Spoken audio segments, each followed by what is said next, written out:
안녕하세요. 작은 국수집을 운영하며 60평생을 살아온 평범한 아줌마입니다. 매일 아침 저녁으로 텔레비에서 틀어주는 드라마가 소소한 삶의 즐거움이었는데 요즘 사람들은 드라마만큼이나 라디오 사연을 즐겨 듣는다고 하여 드라마보다 더 드라마 같은 제 이야기를 들려드리고자 이렇게 펜을 들게 되었습니다.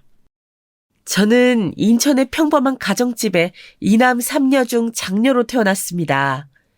그 무렵의 가정이 대개 그렇듯이 저도 고등교육은 꿈도 꿔보지 못하고 어린 시절부터 어머니를 따라 자연스레 생업에 뛰어들게 되었지요.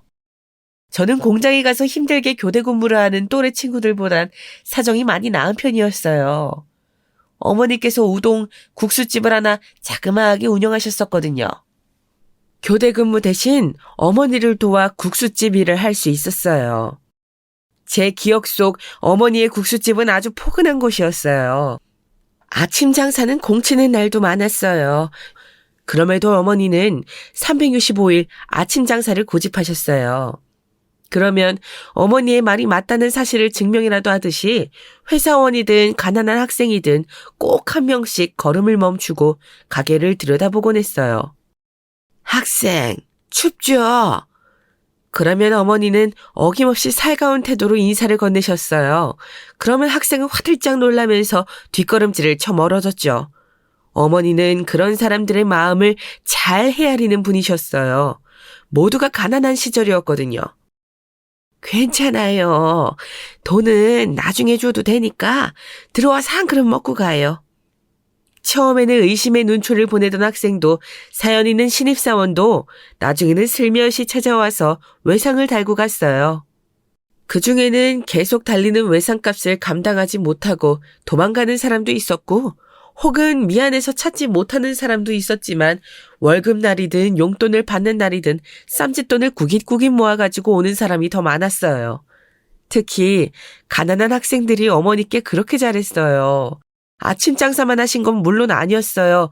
근처 공장 단지에서 일하시는 분들을 위한 점심 장사, 퇴근길에 들러서 뜨끈한 우동에 소주 한잔하는 어른들을 위한 저녁 장사까지 열심히 쉬었죠. 특히 우동, 국수 반 그릇에 사람들이 먹다 남긴 깐 소주를 저렴하게 내주었는데 그게 대학생들에게 큰 인기가 있었어요. 덕분에 가게는 하루 종일 다양한 연령층의 사람들로 문전성시를 이루었죠. 덩달아 저까지 하루 종일 가게에 묶여 있어야 했고요. 음식점이라는 게 손님이 있을 때만 일이 있는 게 아니잖아요. 국수를 팔려면 고명이니 면이니 육수니 미리 다 준비를 해놓아야 하고 손님이 빠지면 그릇이니 수저니 컵이니 설거지를 해놓아야 했으니까요. 그래도 행복했어요. 그 시절에 다른 집보다 유복하다면 유복하게 지낼 수 있었고 저와 어머니가 고생한 만큼 동생들은 편하게 공부에 전념할 수 있었거든요. 게다가 춥고 배고플 때 따뜻한 국수를 조건 없이 내어주시는 저희 어머니를 은인으로 생각하는 학생들도 많아서 몸은 지치고 피곤해도 마음만은 늘 풍족했던 것 같네요. 그렇게 저희 온 가족을 먹여 살린 경혜국수는 그 뒤로도 오랜 시간 한 자리를 지켜왔어요. 제 나이 30에 어머니께 물려받아 바로 몇 년까지 운영을 해왔네요. 어머니께는 물론이고 저희 가족 모두에겐 이 국수집이 커다란 의미가 있었지만 제게는 더 남다른 의미가 있었어요. 저희 남편과도 국수집에서 처음 만났거든요. 저희 남편은 어머니의 오랜 단골이었어요. 대학생 시절부터 30이 넘어서까지 왔으니 적어도 10년은 꾸준했죠. 결혼한 지 몇 년 지난 어느 날 이렇게 털어놓더라고요. 처음엔 돈도 없고 춥고 서러울 때 끼니를 챙겨주신 어머니가 감사해서 자주 찾아왔지만 나중에는 저 때문에 더 자주 오게 된 것도 있다고요. 수줍게 털어놓는 게 어찌나 귀엽든지요. 남편의 고향은 전북 순천이에요. 서울로 상경하고 싶은 마음에 학창시절 내내 주구장창 공부만 해서 기어이 서울에 있는 모 대학에 입학을 했어요. 그러다 격동에 2학년을 보내던 와중에 불현듯 부모님께 학비를 지원받는 게 죄송스러워서 스스로 벌기로 했다나요. 그 길로 휴학계를 내고 일자리를 수소문한 끝에 인천의 한 공장을 소개받았대요. 아는 분의 소개로 들어가서 그런지 그때 기준으로 근무 조건은 꽤 괜찮았던 걸로 기억해요. 적어도 잔업이나 특근이 많아서 잠을 못 잘 정도는 아니었거든요. 어떻게 기억하냐고요? 거의 매일 저녁같이 일하는 사람들하고 저희 가게에 와서 술을 마셨거든요. 그때 일하던 공장에서 지원하는 기숙자도 있었는데 차마 청춘을 그런 곳에서 보내긴 싫었는지 공장 단지 근처에 하숙집을 얻었어요. 그 하숙집이 우연찮게 바로 저희 국수집 근처에 있었고요. 그러니 매일 부어라 마셔라 할 수도 있었던 거죠. 제 손으로 학비를 벌겠다던 남편은 술 사 먹느라 까먹고 저랑 데이트하느라 까먹고 한 5년쯤 일하다 그대로 저희 집에 대릴 사위로 들어앉았어요. 워낙에 어르신들에게도 싹싹하게 잘하는 사람이라 저희 부모님 마음에도 쏙 들었나 보더라고요. 결혼 이야기가 나올 때부터 저희 아버지가 남편을 데리고 다니면서 일을 가르치셨어요. 아버지는 건설 현장에서 장비를 다루셨었는데 그 당시에는 그런 일을 하려면 아름아름 아는 사람 소개로 들어가 한 1년 일을 배워야 했었거든요. 그만큼 수입이 괜찮았죠. 남편은 아직도 돌아가신 저희 부모님을 은인이라며 감사한 마음을 가지고 살아요. 너무 좋은 사람이죠. 어쩌다 보니 남편은 저희 아버지가 하시던 일을 물려받고 저는 저희 어머니가 하시던 가게를 그대로 물려받아서 살게 되었어요. 저희 가게야 워낙에 단골 손님도 많고 해서 바꿀 걱정은 안 해도 되었었고 남편의 일도 계속 잘 되어서 나중에는 작은 회사의 사장 자리까지 앉게 되었어요. 그리고 아들 하나 딸 하나 낳아서 화목하고 행복하게 딱 모난 구석 없이 남들처럼 살았죠. 그러다 보니 어느덧 60이나 먹었네요. 이제는 자식들도 다 키워서 시집 장가도 보냈고 그간 벌어놓은 돈으로 남편과 유유자적 신손노름이나 하며 살자고 다짐했죠. 가게를 정리하고 돌아 나오는 길이 어찌나 새삼스럽던지요. 하필이면 눈까지 펑펑 내려서 저와 남편은 손을 잡고 걸으며 옛 추억도 회상하고 감상에 젖어 눈물을 주르륵 흘리고 말았네요. 남편도 함께 사업을 하던 분들께 회사를 잘 양도하고 은퇴했어요. 은퇴 후에는 둘이 집에서 소소하게 취미생활도 즐기고 주식 투자도 조금씩 하면서 그렇게 지내고 있답니다. 어린 시절부터 치열하게 살아온 덕분에 남들보다 조금 일찍 여유로운 은퇴 생활을 설계할 수 있었네요. 아들, 딸과도 사이가 좋은 편이고 며느리 사위도 살가워서 저희는 더할 나위 없이 행복한 일상을 보내고 있었네요. 어머, 어머님, 이 옷 너무 예쁘네요. 어디서 사신 거예요? 궁금해요. 저도 거기서 예쁜 옷 좀 사게요. 특히 며느리는 어찌나 제게 살갑게 굴며 애교를 떨어대든지 꼭 만내딸이 하나 더 생긴 것 같았답니다. 명절에는 물론이고 제 생일 심지어는 저희도 챙기지 않는 저희의 결혼기념일까지 전화해서 챙겨주곤 했어요. 그 모습이 어찌나 예쁜지 만날 때마다 아들 몰래 두둑하게 용돈을 챙겨주었네요. 살림을 꾸려나가다 보면 월급 외에도 남편 모르게 가지고 있어야 할 비상금이 꼭 필요하기 마련이거든요. 물론 며느라가가 돈을 못 버는 건 절대 아니었어요. 오히려 많이 번다고 봐야죠. 한의대를 졸업해서 첫 직장으로 꽤 괜찮은 한의원에 취업을 했거든요. 연차도 꽤 쌓였고요. 능력 있는 아이였어요. 솔직히 처음 인사해 왔을 땐 아들에겐 과분하다 싶기도 했어요. 저런 아이가 뭐가 아쉬워서 우리 애를 만나나 그런 생각이 들 정도였다니까요. 예쁘지, 항벌 좋지, 직업 좋지, 성격 좋지 어느 하나 모난 구석 없이 예쁜 것이 꼭 우리 집안에 굴러들어온 복덩어리 같았어요. 어머님, 아버님하고 건강하게 오래오래 사셔야 해요. 아셨죠? 제가 이번에 보약 한 첩 지어서 보내드릴게요. 하루에 3번 꼭꼭 챙겨 드세요. 아셨죠? 꼭이에요. 어디 그것뿐인가요? 때 되면 보약도 지어보내고 공진당이다 뭐다 몸에 좋다는 환도 챙겨보내고 제 부모에게 하는 것보다 더 지극정성으로 저희를 대해주었지요. 이런 며느리를 어떻게 예뻐하지 않을 수 있겠어요. 저희도 할 수 있는 한 최대한의 방법으로 며느리 예뻐해 주었죠. 그러던 어느 날이었어요. 오랜만에 외출할 일이 생겨 나갔다가 우연찮게 며느리가 일하는 한의원 앞을 지나게 되었죠. 평소에 아들 녀석이 절대로 찾아가지 말라고 신신당부를 했어서 실제로 온 건 처음이었어요. 부담이 된다나 뭐라나. 그렇지만 저희를 그렇게 깍듯이 대하는 며느리가 제 깜짝 방문을 싫어할 것 같진 않더군요. 오래 있을 것도 아니고 그냥 얼굴 보고 시장에서 산 귤이나 전해주고 올 심산이었지요. 같이 일하는 사람들과 나눠 먹으라고요. 그렇게 계단을 올라 한의원에 들어서자 카운터에 앉아있던 직원들이 밝게 웃으며 인사를 건네더군요. 어서 오세요. 어디 진료 보러 오신 거예요? 저희 한의원은 처음이세요? 어찌나 살갑든지 기분이 다 좋아지더라고요. 며느리가 예쁘니 같이 일하는 사람들도 다 예뻐 보일 수밖에요. 저는 조심스럽게 다가가서 말했어요. 아우, 저기 김지 선생님 계신가요? 아, 김지 선생님께 예약하신 거세요? 잠시만요, 확인해 드릴게요. 그리고는 컴퓨터를 들여다보면서 무언가 확인하더군요. 아마 예약 차트였을 거예요. 저는 직원이 헛수고하기 전에 정정해줘야겠다고 생각했죠. 해서 사실대로 말을 하려는데 여긴 어쩐 일이세요? 날선 목소리가 들렸어요. 분명 너무나도 익숙한 며느리의 목소리였지만 그렇게 날선 목소리는 처음 들어보기 때문에 단번에 알아듣질 못했죠. 저는 벌컥 열린 문 쪽을 바라보았어요. 어디선가 찬바람이 쌩 하고 부는 것 같았죠. 나가세요. 일단 나가서 이야기해요. 빨리요.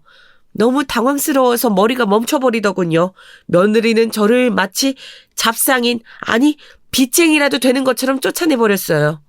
당황해서 발걸음이 쉬 떨어지지 않는데도 제 팔을 거칠게 잡아 끌고 문 밖으로 나가더군요. 직원들 보기 창피하게 정말. 나지막히 말하는데 저는 제가 잘못 들은 줄 알았어요.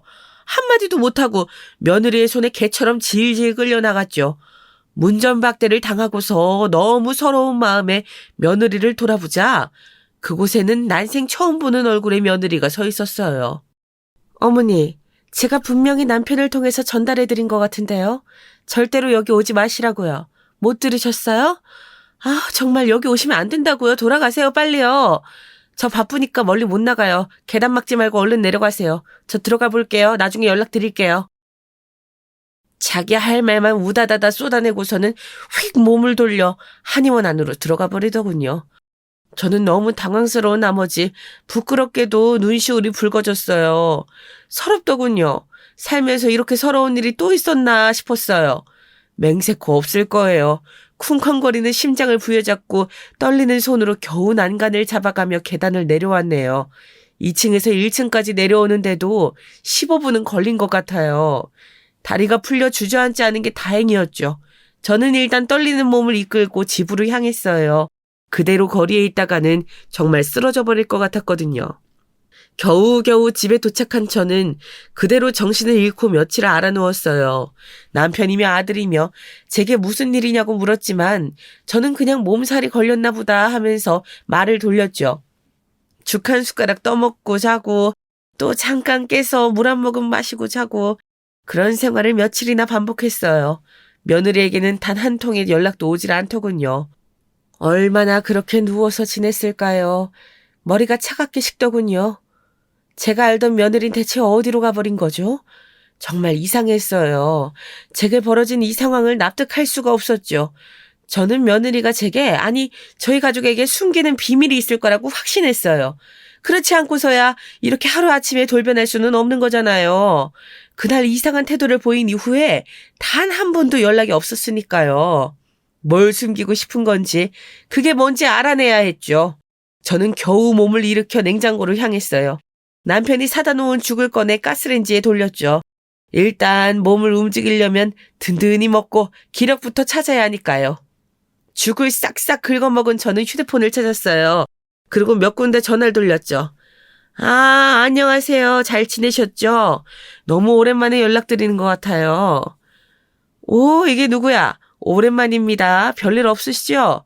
날이 쌀쌀해지니까 경위국수가 그립네요. 수화기 너머의 목소리는 반가운 기색이 가득했어요. 그도 그럴 것이 정말 오랜 단골분이었거든요. 제가 아직 10대일 때부터 오시던 분이었으니 그간 쌓인 내적 친밀감은 이루 말할 수가 없었죠. 다름이 아니라 부탁을 드리고 싶은 게 좀 있어서요. 이쪽으로 잘 아시는 분 계실 것 같아서. 저는 간단한 사정을 그분께 설명드렸어요. 요즘 며느리의 행동이 수상쩍다.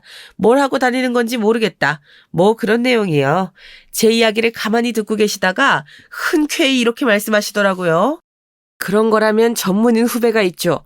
형사 오래 하다가 은퇴하고 사무실 차린 녀석인데 그런 일이라면 기가 막히게 해요.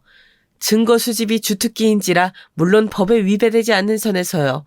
아주 합법적인 루트로 그 녀석에게 사장님 연락처 전달해 드릴게요. 직업이 직업이다 보니 척하면 척이었어요. 저는 곤란할 수도 있는 부탁을 이렇게 흔쾌히 받아주신 것에 대해 감사의 마음을 전했죠. 정말 감사해요. 곤란하던 차에 서장님이 딱 생각나지 뭐예요. 다음에 꼭 맛있는 식사 대접할게요. 저희 집에 한번 오세요. 아유, 그런 소리 말아요. 제가 한참 틀어박혀서 시험 공부할 때 어머님께서 얼마나 저를 잘 챙겨주셨는데요. 아시면서 그런다. 장차 큰일 할 사람이 어디 가서 굶고 다니지 말라고 주먹밥까지 싸다 주신 거 잊으셨어요? 비록 지금은 자기가 아무것도 아니라고 느낄지라도 큰 꿈을 품고 사는 만큼 당당하게 어깨 피고 다니라고 해주신 말씀이 제게 얼마나 큰 힘이 되었는데요. 그 은혜를 갚는 건데 감사는요. 그렇지만 식사 대접은 사양하지 않고 받겠습니다. 요즘 또 손맛이 흐렸거든요. 서장님이 너스레를 떨며 말씀하셨어요. 저는 그 말에 웃으며 인사를 건네고 전화를 끊었어요. 그러자 5분도 안 돼서 서장님의 후배라는 사람에게 전화가 오더라고요. 서장님이 특별히 잘 부탁한다고 신신당부를 하신 모양이에요. 둘 다 하도 어릴 때부터 알던 사이라 겉으로는 존댓말을 붙이지만 거의 친누나 다름없거든요. 그렇게 소개받은 분과 약속을 잡고 저는 골똘히 생각에 잠겼어요. 그때까지만 해도 제가 불쑥 일터에 찾아간 것을 무례하게 느껴서 기분이 상했을 수도 있었겠다라는 생각이 조금은 남아있었거든요. 이런저런 생각에 마음이 어지러운 사이 전화벨이 울렸어요. 휴대폰을 확인해보니 서장님께 소개받은 사장님 번호가 찍혀있더군요. 제가 움직이는 게 편치 않아서 이쪽으로 와주신다고 이야긴 들었는데 이렇게까지 빠르게 와주실 줄은 몰라서 조금 당황하며 전화를 받았네요. 네, 여보세요? 아, 사모님, 더 근처에 와 있습니다. 여기 길모퉁이에 카페 아시죠? 그쪽으로 나오시면 됩니다. 자세한 이야기 나와서 나누시죠. 아, 예, 그러지요. 금방 나가겠습니다. 이런저런 일을 하신다면서 본인을 소개해 주신 사장님께 저는 그간의 일을 설명드렸어요. 며느리의 이상한 행동이 혹시 저 때문일지도 모르겠다는 말을 조심스럽게 덧붙였죠. 그랬더니 딱 잘라 말씀하시더라고요. 아무리 갑작스러운 방문이었다고 해도 그런 식으로 행동이 변하는 건 말도 안 되는 일이라면서요. 이런 일을 전문으로 하다 보니 남들보다 촉이 발달한 편인데 딱 느낌이 오신다는 거예요. 분명 무언가 있을 거라고 자기만 믿고 2주일만 기다려주시라고 의미심장하게 말씀하시는데 괜히 저까지 비장해지더군요. 저는 서장님께 전문가분을 소개받은 만큼 믿고 기다리겠다고 말을 전하고 자리를 정리했어요. 그리고 싱숭생숭하는 사이 시간은 훌쩍훌쩍 가버렸죠. 그동안 며느리에게 단 한 통의 전화도 오지 않은 건 당연한 일이었고요. 아들 녀석에게 전화를 해볼까 했지만 그것도 괜히 꼴이 우스워 일단은 기다리기로 했답니다. 그리고 대망의 약속 날, 일전에 카페에서 마주 앉은 사장님의 표정이 뭔가 이리 심상치 않게 돌아간다는 사실을 암시했어요. 혹시 이 사람이 누군지 아세요? 사장님은 제게 어떤 남자의 사진을 내밀었어요. 식당에 앉아 누군가를 기다리는 모습을 몰래 찍은 사진이더군요. 그렇지만 난생 처음 보는 사람이었고 사장님께 모르는 사람이라고 솔직하게 얘기를 했습니다. 사모님 놀라지 말고 들어주세요. 그리곤 아주 조심스럽게 이야기를 꺼내더군요. 며느님에게 상간남이 있습니다. 저는 충격에 눈을 질끈 감고 말았어요. 어느 정도 예상을 하고 마음의 준비도 했지만 그렇다고 해서 충격적이지 않은 건 아니었으니까요. 저는 떨려오는 몸을 겨우 붙들어 잡으며 물었어요. 언제부터? 그 인간은 대체 어떤 인간인가요? 막상 지금 닥친 상황을 물어보려니까 어디서부터 어떻게 이야기를 꺼내야 할지 감이 안 오더라고요. 그러자 사장님은 난처한 표정으로 다시 한번 저를 진정시켰어요. 사모님, 사실 이런 건 저도 처음 봅니다. 이쪽 일을 5년째 하고 있지만 이런 말씀 죄송스럽지만 며느님이 아니 그 여자 아주 악질 중에 악질입니다. 이건 또 무슨 소린가 싶었어요. 상간남에 대해 이야기해달라고 했는데 며느리더러 악질 중에 악질이라뇨? 물론 저와 저희 아들을 속이고 바람을 핀 건 정말 잘못된 일이지만 그렇다고 해서 저렇게까지 나쁜 소리를 하는 게 이상했어요. 안 좋은 예감이 들었죠. 그 애에게 더 엄청난 비밀이 숨겨져 있을 거라는 예감이요. 그리고 그 예감은 적중하고 말았죠. 그게 무슨 제가 더 알아야 할 이야기가 있나요? 사장님은 어려운 말을 꺼내려는 듯이 계속해서 말을 골랐어요. 저는 편하게 말씀하셔도 된다고, 여기까지 온 이상 어느 정도 각오는 되어 있다고, 어떤 말을 들어도 놀라지 않겠다고 사장님을 거듭 안심시켰죠. 그제서야 하나씩 이야기를 해주시더라고요. 그 여자 심각하더라고요. 아드님과 결혼하기 한참 전부터 내연관계에 있던 남자가 있습니다. 슬쩍 조사해보니 한의원에서 같이 일하는 직원들은 오히려 그 남자를 남편으로 알고 있는 것 같더군요. 한의원에도 자주 드나드는 모양이고요. 몇 년씩 장기 근속하는 간호사가 없어서 딱히 이상하게 생각하는 사람은 없었습니다. 그러니 사모님이 방문하신 게 달갑잖을 수밖에요. 아니, 그 정도로 표현이 안 될 만큼 당황할 수밖에요. 그 여자도 참 어리석네요. 그게 숨긴다고 숨겨질 일인지 아닌가? 하긴 지금까지 잘 속여왔으니 앞으로도 지금처럼만 잘 숨기자, 뭐 그런 마음이었을 수도 있겠네요. 그 남자는 뭐 하는 인간인가요? 저는 속에서 올라오는 뜨거운 화를 겨우 삼키며 물었어요. 관광지에서 작은 호텔을 몇 개 운영하고 있다나 주변에는 그런 식으로 소개하고 다니는 모양인데 조사해보니 죄다 거짓말이었습니다. 투자 명목으로 여기저기 돈이나 뜯어내고 다니는 전형적인 사기꾼이에요, 이 새끼. 더 가관인 건 그 여자 공범이더라고요. 그 둘한테 당해서 벼르고 있는 사람이 한둘이 아니라고 하대요. 아무것도 모르고 계셨다가 날벼락 맞으실 뻔했습니다, 사모님. 어떻게 하실까요? 제가 뭐든 돕겠습니다. 이 연놈들 싸그리 묶어서 콩밥 처먹게 할 수도 있고요. 사회적으로 매장시키는 건 일도 아닙니다. 어떻게 하시겠어요? 사장님이 분개하며 말씀하시더군요. 아마 제가 느낄 심적 괴로움과 당혹스러운 분노를 어느 정도 덜어주고 싶으셨던 모양이에요. 저는 이야기를 가만히 곱씹다가 마지막으로 물었어요.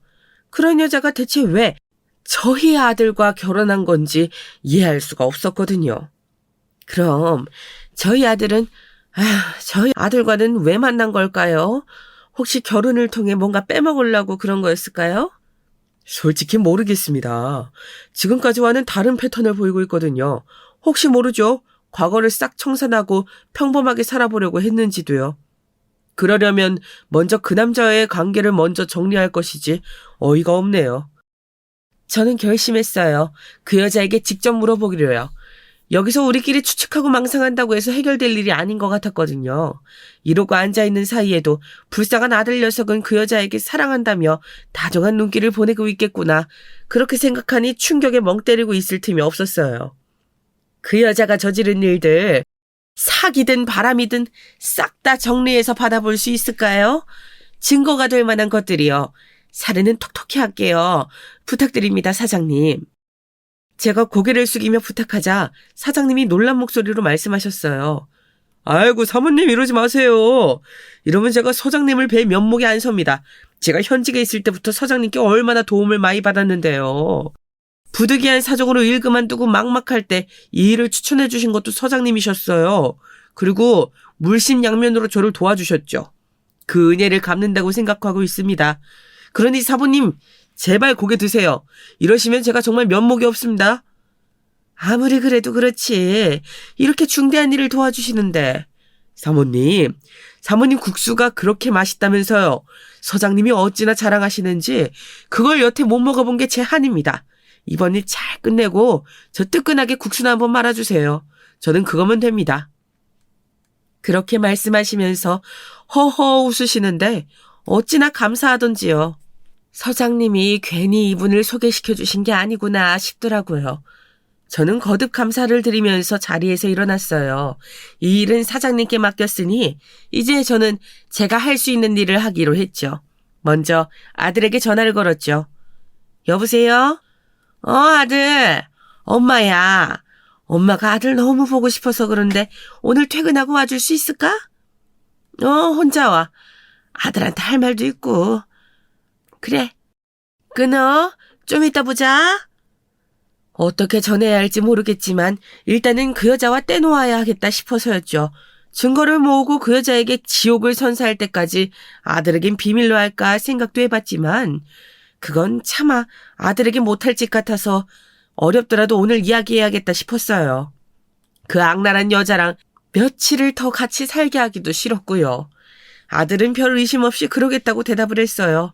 그리고 다시 서장님께 전화를 걸었죠. 서장님, 저예요. 그때 소개시켜주신 후배분이 너무 일을 잘해주셔서요. 그런데 서장님, 제가 한 가지 부탁을 더 드려야 할 것 같은데 괜찮을까요? 아, 그렇다면 다행입니다. 안 그래도 그 녀석 고객과의 일은 철저하게 비밀 유지하는 친구라 어떻게 되어가고 있었는지 궁금했거든요. 부탁이야 언제든 환영입니다. 제가 뭘 도와드리면 될까요? 저는 제 이야기를 먼저 하지 않았다는 사장님의 배려에 감사드리며 서장님께 자초지종을 설명드리기 시작했어요. 듣는 내내 속이 턱턱 막혔지만 그럴 때마다 함께 분노해 주시는 서장님 덕분에 그나마 마음을 진정시킬 수 있었죠. 아니 그런 죽일 년놈들이 걱정하지 마세요. 제가 결탄코 콩밥 먹게 해드릴 테니까요. 일단 후배 녀석이랑 통화 좀 하겠습니다.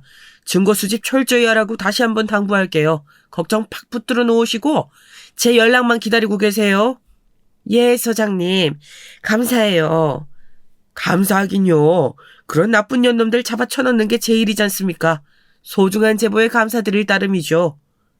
혹시 일이 진행되는 건 얼마나 걸릴까요? 저도 어떻게 행동해야 할지 마음을 좀 정리해야 해서요. 증거 수집이 얼마나 걸릴지 그게 관건일 것 같네요. 확실한 증거만 나오면 바로 영장 신청해서 구속수사 진행할 텐데 아마 못해도 2주면 수사 시작되지 않을까 싶습니다. 예, 감사해요, 서장님. 조만간 한번 초대드릴게요. 일 잘 끝나고 후배분이랑 같이 오세요. 맛있는 식사 대접할게요. 어휴, 듣던 중 반가운 소리네요. 꼭 그렇게 하겠습니다. 진행 상황은 제가 다시 전달드리도록 하겠습니다. 또 연락드릴게요. 마음 놓고 쉬고 계세요. 전화를 끊은 저는 굳은 표정으로 다짐했어요. 이 년놈들 눈에서 피눈물 흘리게 해주마. 그러나 시간이 지날수록 마음 한구석에서 막막한 감정이 올라오더군요. 아들에게는 또 남편에게는 이 상황을 어떻게 설명해야 할지 너무나도 막막했거든요.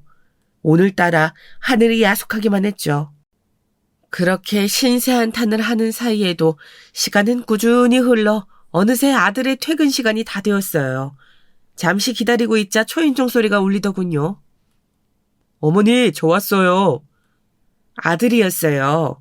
오는 길에 시장이라도 들렀는지 손에는 과일이 잔뜩 들려 있었죠. 아유, 뭘 이런 걸 들고 왔어. 저는 괜히 미안해진 마음으로 아들이 건넨 비닐봉투를 받았어요.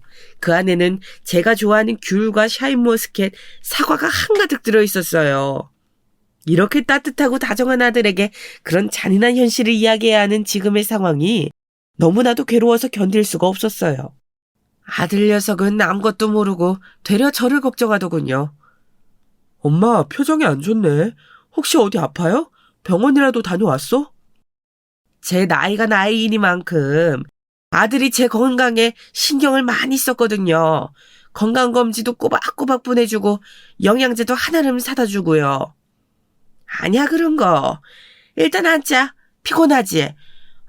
고생 많았어 우리 아들. 저는 아들의 등을 토닥여주고 등을 꼭 끌어안았어요.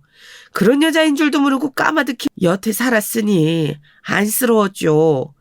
또 앞으로 벌어질 일이 어디 보통 일인가요? 사랑하는 부인이 사기꾼에 자기보다 더 오래 만난 남자가 있다는 사실까지 알게 될 텐데요. 저는 일단 아들을 식탁에 앉혔어요. 따뜻한 밥이라도 한 끼 먹이고 이야기를 하려는 거였죠. 아무것도 모르는 아들은 식탁에 앉아 요즘 사는 이야기를 술술 늘어놓았어요. 평소라면 맞장구 치며 잘 들어줬을 저지만 오늘은 그게 안 되더라고요. 특히 그 여자 이야기를 할 때요. 그래서 저희가 아들 밥 다 되었어. 맛있게 먹자. 저도 모르게 말을 끊고 말았죠. 아들은 제 태도가 이상했는지 잠깐 저를 쳐다보다가 이내 별일 아니겠지 하면서 숟가락을 들었어요. 저는 진한 된장찌개에 따뜻한 쌀밥을 먹는 아들을 안쓰러운 눈으로 한참 보다가 입을 열었어요. 아들, 실은 엄마가 오늘 할 이야기가 있어서 부른 거야. 그러자 아들의 표정이 진중하게 바뀌더군요. 그럴 줄 알았어. 어쩐지 오늘 계속 이상하더라고. 무슨 일인데요, 엄마? 어디 아픈 건 아니지? 아들의 걱정스러운 눈을 보자 입이 떨어지질 않더군요. 그래도 어쩌겠어요. 매도 먼저 맞는 게 낫다고 나중에 더 시간이 지난 뒤에 알게 되는 것보다 한시 빨리 알게 되는 게 낫겠죠. 아들, 놀라지 말고 잘 들어.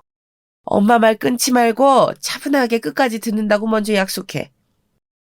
아, 무슨 이야기인데 이렇게 뜸을 들여요. 약속할게. 절대 엄마 말 안 끊고 끝까지 들을게. 며느라기. 그러니까 지희 이야기야. 저는 힘겹게 입을 열었어요. 최대한 아들이 상처받지 않게 그동안의 일을 설명하기 시작했죠.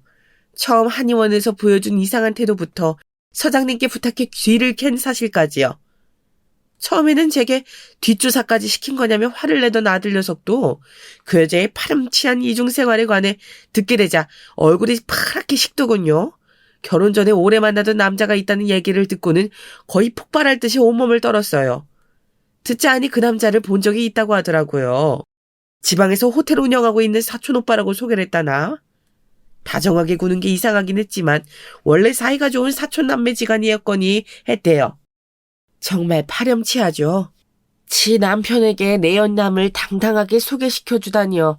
저는 그 말을 듣고 또 우라통이 터져서 저도 모르게 가슴을 치며 울었어요. 그러자 아들 녀석도 저를 안아주며 같이 눈물을 흘리더라고요. 자기가 결혼을 잘못해서 제게 불효를 한 것 같다면서요. 가장 힘든 건 아들 녀석일 텐데 지 엄마를 더 먼저 생각하는 모습에 저는 더 가슴이 아파졌어요. 저희는 한참을 끌어안고 펑펑 울었죠. 그리고는 다짐했어요. 철저하게 복수해주겠다고요. 그냥 콩밥을 먹이는 걸로는 성에 차질 않을 것 같았어요. 저는 한참 울고 진이 빠진 아들에게 제 계획을 설명했어요. 이 계획이 성공하려면 아들의 도움이 필요했거든요. 이야기를 다 들은 아들은 집에 가서 짐을 싸가지고 나오기로 했어요. 하루라도 그 여자랑 같이 살게 할 수는 없잖아요. 그 여자에게는 급하게 출장이 잡혔다는 핑계를 둘러대기로 했죠. 아마 얼씨구나 좋다 싶을 거예요. 지 남편이 없는 동안 내 연남이랑 신나게 즐길 생각에 들떠서 말이에요. 생각할수록 괘씸했지만 지금은 어디 한번 할 테면 해봐라. 하고 싶은 거 다 해라 싶기도 했어요. 그럴수록 잡을 증거는 늘어나고 정도 확실히 떨어질 테니까요. 그날부터 저희의 복수가 시작되었어요.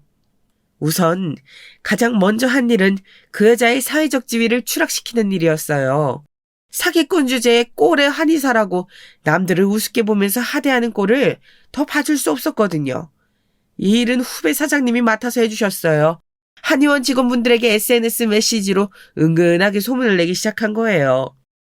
먼저 새로운 SNS 계정을 만들고 거기다가 이런 글을 게시하였어요.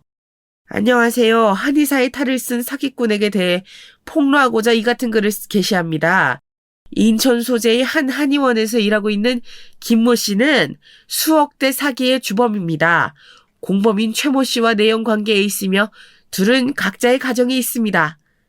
그리고 같이 일하는 한의원 직원들의 SNS에 좋아요를 누르는 거죠. 그러면 자연스럽게 들어와서 읽게 된다나요? 신원을 특정할 수 없게 모호하게 적었지만 같이 일하는 직원들은 충분히 이 글에서 말하는 김모 씨가 그 여자라는 걸 유추할 수 있을 테고 100%는 아니니 대놓고 물어보지는 못하고 결국 저들끼리 수군거리게 된다는 거였어요. 그런 게 사람을 미치게 하잖아요. 사람들이 내 이야기를 하면서 나를 피하는 것 같은데 그게 뭔지는 죽어도 알려주지 않고 인간의 심리를 교묘하게 이용한 방법이었죠. 이렇게 일주일이면 피가 싹 마를 거라나요? 사장님의 예상은 적중했어요. 한의원에서 일하는 직원들이 그 게시물에 좋아요 표시를 누른 거예요. 확실히 읽었다는 증거였죠. 그것도 한두 명이 아니라 전부 다요. 그렇다는 건 분명히 내부적으로 말이 돌고 있다는 뜻이라고 했어요. 소문이 시작된 거죠. 동시에 다른 작전도 착착 진행되었어요. 이번에는 보다 직접적인 방법으로요. 슬며시 숨통을 조일 때였죠. 이미 증거는 충분히 모았고 사기 피해자들과도 연락을 해둔 상태라 고소장을 접수하는 일이 오래 걸리지는 않았어요. 안 그래도 피해자들이 그 인간을 찾는데 혈안이 되어 있더라고요. 사정을 들어보니 그 남자 쪽으로 접수된 고소장은 많은데 그 여자까지 묶여서 고소된 적은 없었나 봐요. 아마 한패인 줄 모르고 있었던 거겠죠. 누가 알았겠어요. 당당하게 한의원에서 한의사로 일하고 있는 여자가 사기의 공범일 줄. 다들 내막을 알고는 분개하더라고요. 그 여자가 앞에 나서서 바람잡이 역할을 톡톡히 했다나 봐요. 사기를 당한 뒤에는 자기도 당했다면서 미안하다면서 펑펑 울어댔다나요. 이미 접수되었던 고소장에 새로 작성한 고소장과 증거를 더해 접수를 마쳤어요. 아마 며칠 안에 그년놈들 핸드폰으로 고소장 접수 소환 연락이 갈 거였죠. 그 남자는 특별한 직장이 없으니 당장 달아날 수는 있지만 그 파렴치한 여잔 그럴 수 없겠죠. 직장이 있으니까요. 물론 그 남자가 달아나지 못하게 확실하게 붙잡을 계획도 필요했어요. 두 년놈들에게 모두 천벌을 내려야 속이 시원할 것 같았거든요. 저는 며칠 뒤에 다시 그 여자가 일하는 한의원을 찾아갔어요. 속을 한번 뒤집어 놓으려고요. 이번에는 아무것도 모르는 손님인 척 접수를 하고 있었죠. 그랬더니 아니나 다를까 그 여자가 튀어나와선 또 제게 막말을 하더군요. 아니 왜 또 오셨어요? 예? 제가 오지 말아달라고 그렇게 부탁을 드렸는데 제 말이 말 같지 않으세요? 어머나, 아니 왜 그러세요 선생님? 저는 그냥 침이나 좀 맞으려고 하는데 제가 한의원에 오면 안 될 이유라도 있는 건가요? 뭐가 문제라도? 저는 존댓말로 능청을 떨며 그 여자의 비위를 살살 긁었어요. 어떻게 행동하나 보자 그런 심정이었죠. 그러자 그 여자도 할 말이 없는지 더 따지고 들지는 못하고 제 손목을 확 낚아채 조용히 끌고 나가려고 하더군요. 됐고 잔말 말고 나오세요. 여기 말고 한의원 많잖아요. 왜 하필 여기 오셔서 이러시는 건데요. 제가 그렇게 부탁드렸잖아요. 제가 일하는 곳에 오지 말아달라고요. 이러시는 거 저 불편해요. 아니, 나도 며느리가 놔주는 침 좀 맞아보겠다는데 얘가 대체 왜 이래? 못 찔리는 거라도 있니? 저는 손목이 붙들려 나가면서도 일부러 카운터에 들릴락말락한 목소리로 말했어요. 어디 간 좀 줄여봐라. 이런 거였죠. 사실 지금쯤 사장님이 펼친 작전 덕분에 직원들 사이에서는 불륜여다 뭐다 하는 구설로 시끄러울 테니 이렇게 수상쩍은 행동은 그 소문에 더 불을 지필 좋은 장작이 될 거였죠. 저기 옆에 사거리 한의원으로 가보세요. 거기가 침은 잘하니까요. 일하시는 곳에 이렇게 불쑥 찾아오시면 저 정말 불편해요. 곤란하고요. 그러니까 제발 찾아오지 마세요. 제발요. 아유, 한의사 며느리 드린다고 했을 때는 침도 맞으러 가고 보약도 지어 먹으러 가고 할 수 있겠다고 좋아했는데 이게 뭐람? 남보다 더하네 남보다 더해. 문전박대도 이런 문전박대가 없어. 알았다. 다시는 안 찾아오마. 저는 일부러 들으라는 듯이 큰 소리로 궁시렁대면서 계단을 내려왔어요. 가까이 있던 직원들에게는 아마 들렸을지도 모르죠. 내려가면서 슬쩍 뒤를 쳐다보니 그 여자는 저를 신경 쓸 여력도 없다는 듯이 머리를 짚고 한숨을 쉬고 있었어요. 슬슬 궁지에 몰리는 모양이었죠. 그렇지만 이 정도에서 끝나면 섭하죠. 그간 속은 게 있는데요. 저는 더 큰 항방을 위해 또 다른 계획을 세웠어요. 화려한 피날레를 위한 계획을요. 일단 사장님과 면담을 진행했죠.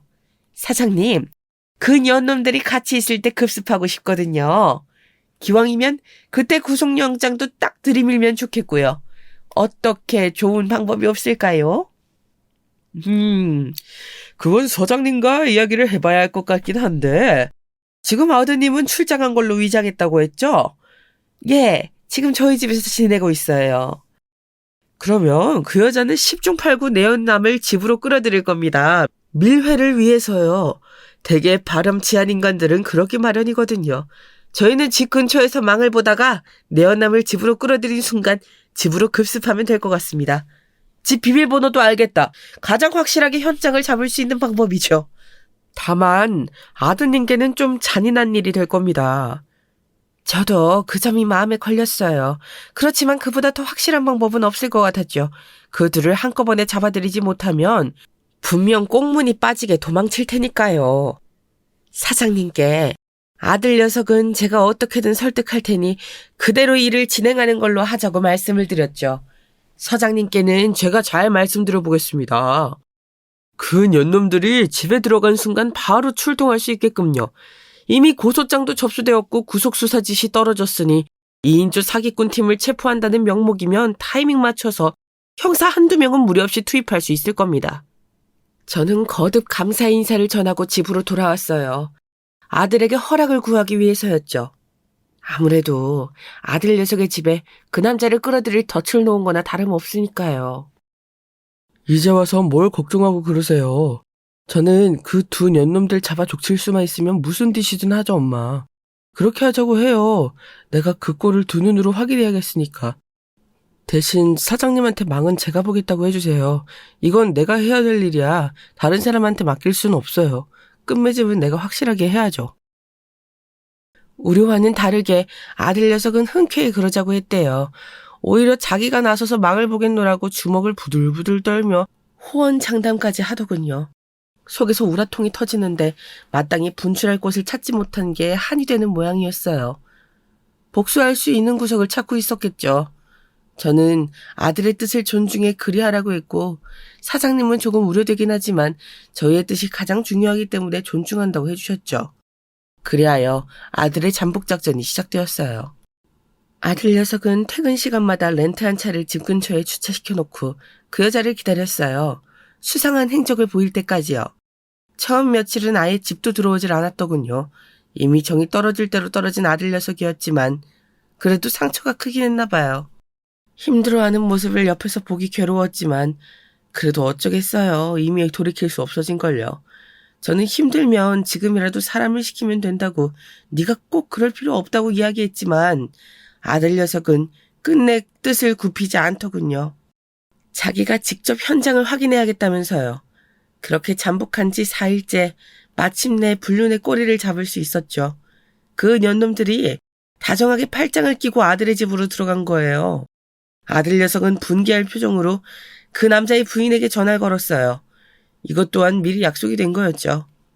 사실 사장님을 통해 불륜의 증거를 잡자마자 남자의 부인에게 연락을 취했어요.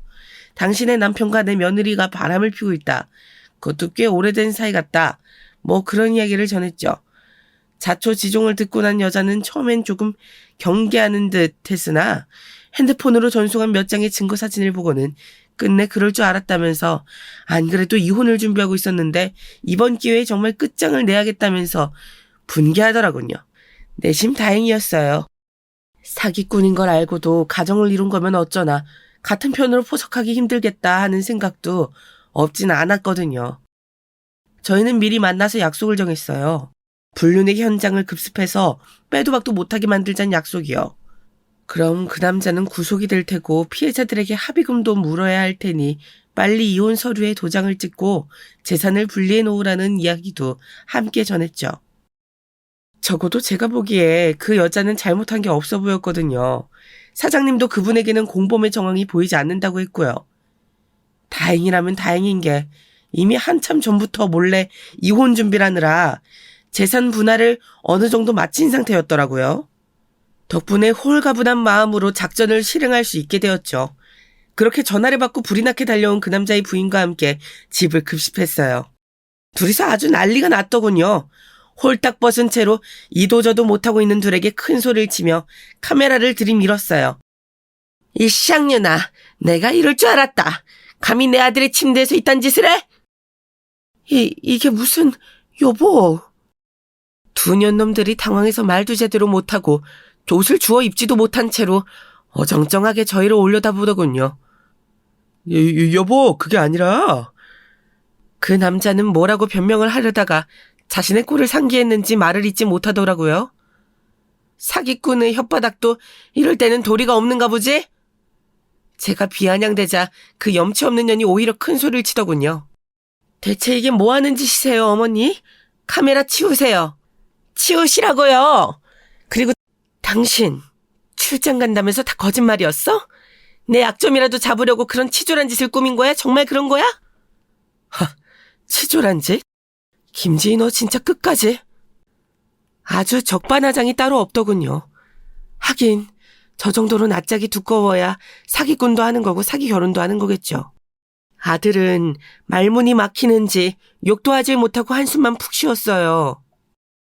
저는 아들의 모습에 마음이 아프고 그년 하는 짓에 어이가 없었지만 여기서 무의미한 말싸움을 해봐야 입만 아팠기 때문에 그냥 한번 엿을 먹이고 말았어요. 그리고 밖을 향해 소리쳤죠. 형사님들 슬슬 들어오셔도 될 것 같아요. 그 순간 밖에서 대기 중이던 형사님들이 집 안으로 우르르 들이닥쳤어요. 꼭 암행어사 출두야를 외치는 암행어사라도 된 기분이었죠. 아들은 참담한 심정이었겠지만 솔직히 저는 속 시원했달까요? 그제야 남자가 소리치더군요. 무슨 짓이에요 이게? 간통죄 폐지된 지가 언젠데 말로 합시다 말로. 이거 안 놔? 마지막 발악이라도 하려는지 그런 되도 않는 소리를 짓거리더군요. 아니 설령 간통죄가 성립되지 않는다고 해도 저렇게 당당하고 뻔뻔할 수 있다니 놀랍더군요. 하긴 그렇게 뻔뻔하니까 이런 짓도 당당히 할 수 있는 거겠죠. 그때 형사님이 입을 여셨어요. 김지희 씨, 최경일 씨 두 분을 사기 및 횡령 혐의로 긴급 체포합니다. 묵비권을 행사할 수 있으며 지금부터 한 발언은 법정에서 불리하게 사용될 수 있습니다. 변호인을 선임할 수 있으며 질문을 받을 때 변호인에게 대신 발언하게 할 수 있습니다. 아시겠죠?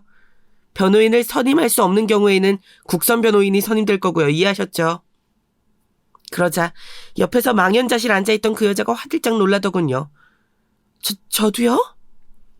네. 김지희 씨도 최영일과 같은 건 사기 공범 혐의로 고소장 접수되었고 증거가 너무 많아서 구속수사 영장 떨어졌습니다. 문자로 조사받으러 오셔야 된다고 고지했는데 못 받아보셨어요? 얼른 일어나서 옷 입으세요. 자세한 얘기는 서에서 합시다. 그 여자의 벙찐 표정이 아직도 눈에 선하네요. 얼굴이 울그락불그락 달아올라서는 차마 변명도 못하고 옆에 떨어진 옷만 겨우 주워 입더군요. 당신 후회할 거야. 손에 수갑을 찬 채로 끌려나가면서도 저를 향해 이죽이더군요. 그 꼴이 우스워서 저도 한마디 해주었죠. 후회는 누가 하게 될까? 네 꼴을 봐. 외간 남자랑 뒹굴다가 반쯤 헐벗은 채로 수갑 차고 나가는 주제에 후회는 무슨. 뒤통수에 그렇게 외치고 나니 속이 다 후련하더군요. 지난날에 문전박대당한 수모를 다 갚아준 기분이었어요. 이제 그간 저희 모자를 속인 대가를 톡톡히 받아내야겠죠. 저희도 사기 결혼 혐의로 김지희 저 여자를 고소한 상태였어요. 정신적 피해 보상도 톡톡히 걸었고요. 물론 지금 찍은 영상은 알범이 안 나오게 잘 편집해서 한의원 원장님께 보내드릴 거고 그럼 해고당하는 건 시간 문제겠죠. 소문이야 직원들이 알아서 내줄 테니 사회적 지위와 명예도 땅에 떨어질 테고요. 그런 생각을 하니 속이 다 후련했어요. 구속이 되든 피해자들에게 합의금을 물어주든 앞으로 어딜 취업하든 졸졸 따라다녀줄 작정이었죠. 물론 영상을 찍은 핸드폰을 들고서요. 한바탕 폭풍이 지나간 뒤로 모든 일은 착착 일사천리로 진행되었어요. 도와주신 분들이 많아서요. 아들 녀석은 졸지에 이혼남이 되었지만 그게 뭐 대수인가요? 더 심각한 일이 벌어지기 전에 미연에 방지한 걸 다행으로 여기려고요. 아들 녀석도 그렇게 생각하는 모양이더라고요. 다행이라면 다행이었죠. 뭐 저한테 보여주는 모습이 전부는 아니겠지만요.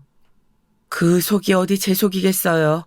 아무리 저희를 속이고 바람을 폈다고 해도 사랑하는 사람인데 하루아침에 그 마음이 싹 사라질 수도 없는 노릇이잖아요.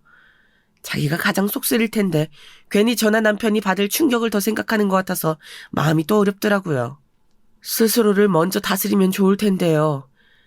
듣기론 그 여자한테 몇 번이나 연락을 받았다고 해요. 변명이나 들어보자는 식으로 이야기를 들어줬더니 하는 말이 가관이 돼요. 뭐 뻔하죠. 정말 사랑해서 결혼한 거다. 이 남자랑은 과거의 실수 때문에 얽혀있는 바람에 어쩔 수 없이 계속 만난 거다. 그러다 아들 녀석이 넘어가질 않으니 나중엔 협박당했다는 식으로 이야기를 했다네요. 물론 그 남자 쪽에선 절대 그런 사실이 없다고 이야기를 하죠. 완전히 공범이었고 어떤 때는 그 여자가 먼저 나서서 설계를 할 때도 있었다고요. 서장님이 힘써주신 덕분에 아주 사소한 과거의 잘못들까지 먼지 털리듯 탈탈 털어내고 있어요. 아마 실형은 면치 못할 거라고 하더라고요. 건수가 우원하게 많아서요. 피해 보상도 해줘야 할 거고 저희가 건 사기 결혼 소송도 있으니 아마 앞으로의 인생은 크게 고달파질 거예요. 이 정도면 훌륭하게 복수한 셈 쳐도 되겠죠? 요즘엔 아들 녀석과 남편 그리고 저까지 셋이 유유자적 함께 시간을 보내고 있어요. 신혼집으로 얻었던 전셋집은 처분해버리고 일단 저희 집에 들어와 살고 있거든요.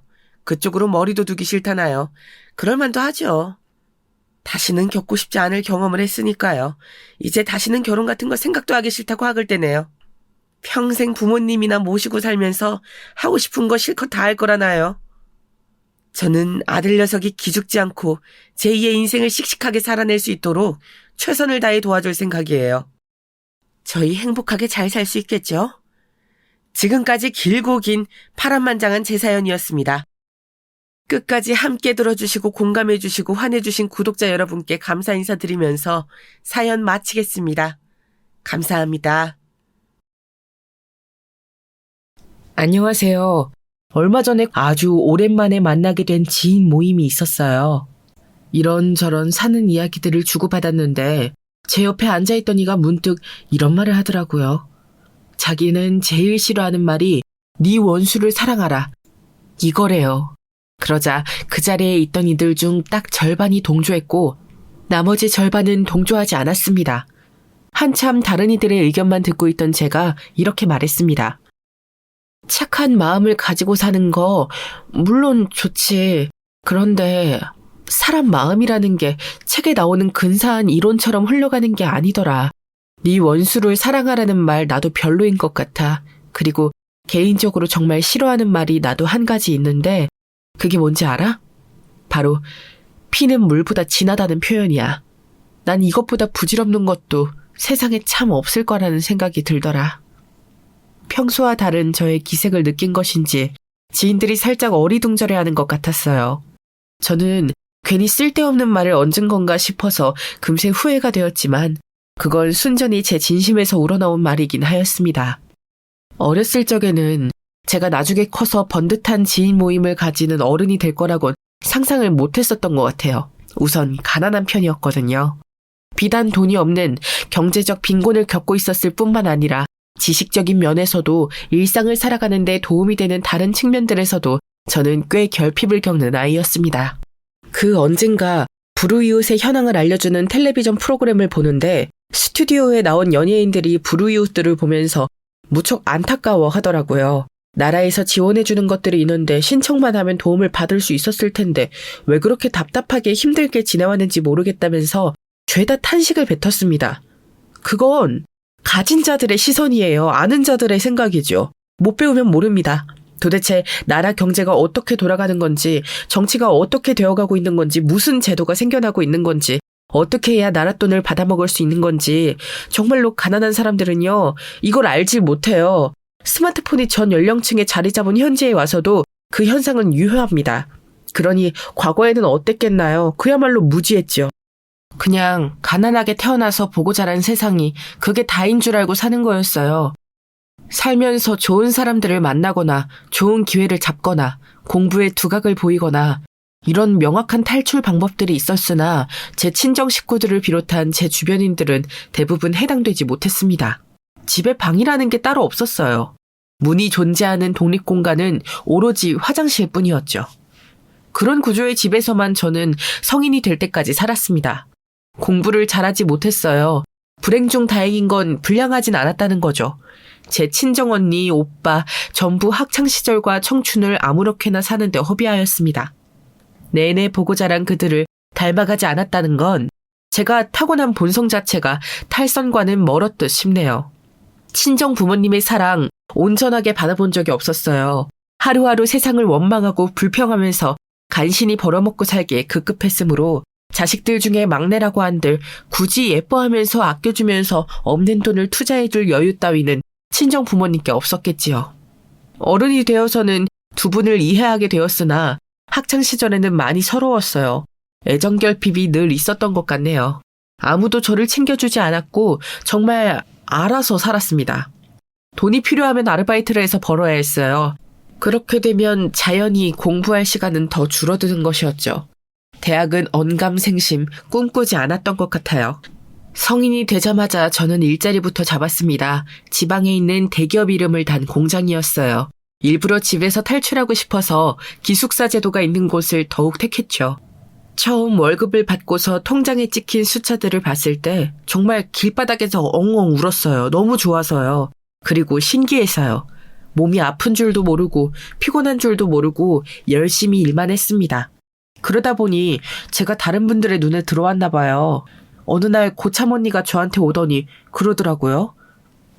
너 나랑 똑같은 지역 출신이더라.